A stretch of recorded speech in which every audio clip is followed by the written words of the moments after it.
रायगड जिल्हा परिषदेमध्ये मोठ्या इंटरेस्टिंग घडामोडी आपल्याला पाहायला मिळतात। गोगावलेंचा तटकरेंनी परफेक्ट गेम केलाय। त्यामुळे जिल्हा परिषदेत शिवसेना शिंदे गट हा सगळ्यात मोठा पक्ष ठरूनही सत्तेपासून दूर राहणार आहे अशी परिस्थिती आहे। कारण रायगडमध्ये राष्ट्रवादी आणि भाजपने जाणून बुजून गोगावलेंना सत्तेपासून दूर ठेवण्याचा प्रयत्न केलाय।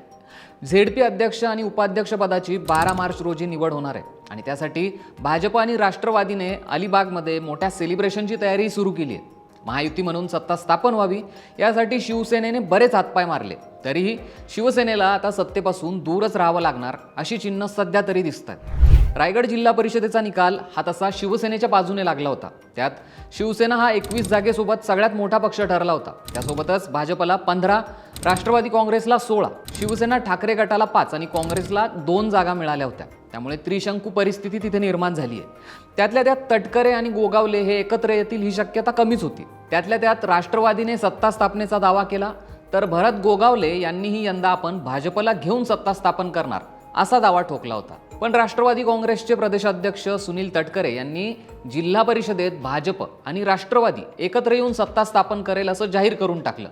शिवाय शिवसेनेला जिल्हा परिषदेच्या सत्तेपासून दूर ठेवण्यासाठी भाजपला अध्यक्षपद देण्याची तयारीही दाखवली। इतकंच नाही तर राहिली सायली ठाकरेंची सेनाही त्यांनी आपल्यासोबत घेतली। त्यामुळे गोगावलेंची चांगलीच कोंडी झाली। राष्ट्रवादीकडून सरळ भाजपसोबतच्या युतीची घोषणा झाल्याने स्थानिक पातळीवर शिवसेनेचे चर्चेचे सगळे मार्ग बंद झाले। दरम्यान शिवसेना आमदारांनी मुख्यमंत्री देवेंद्र फडणवीस, प्रदेश अध्यक्ष रवींद्र चव्हाण आणि विधानसभा अध्यक्ष राहुल नार्वेकर यांची मनधरणी करत महायुती म्हणूनच जिल्ह्यात विचार व्हावा, सत्तेत शिवसेनेलाही वाटा मिळावा अशी विनंती केली होती। एकनाथ शिंदे यांनीही महायुतीसाठी आग्रह केला, पण शिंदेंच्या प्रयत्नांनाही म्हणावं तसं यश आलं नाही। त्यामुळे भाजप आणि राष्ट्रवादीने शिवसेनेला दूर ठेवण्यासाठी चांगलीच तयारी केल्याचं दिसतंय।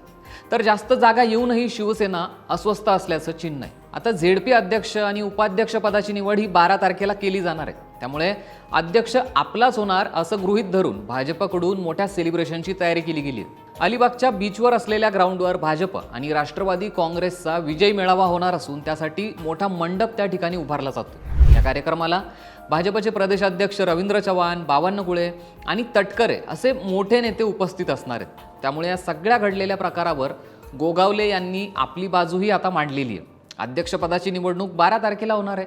अजून 2 दिवस बाकी आहेत। या 2 दिवसात बऱ्याच राजकीय घडामोडी घडू शकतात। यावर आत्ताच बोलणं योग्य ठरणार नाही, पण जिल्हा परिषदेतील सत्ता स्थापनेवर काय निर्णय होतो यावर आम्ही आमची बाजू ही 11 तारखेला मांडू आणि आमची काय भूमिका असेल ती स्पष्ट करू असं सूचक विधान गोगावलेंनी केलंय। त्यामुळे आता रायगडमध्ये भाजप आणि राष्ट्रवादी आपली सत्ता स्थापन करेल की गोगावले 2 दिवसात काही वेगळी जादू दाखवून गेम फिरवतील? तुम्हाला काय वाटतं? कमेंट करून नक्की सांगा आणि असेच राजकीय व्हिडिओ पाहण्यासाठी सरकारनामा या आमच्या YouTube चॅनलला सबस्क्राईब करायला अजिबात विसरू नका।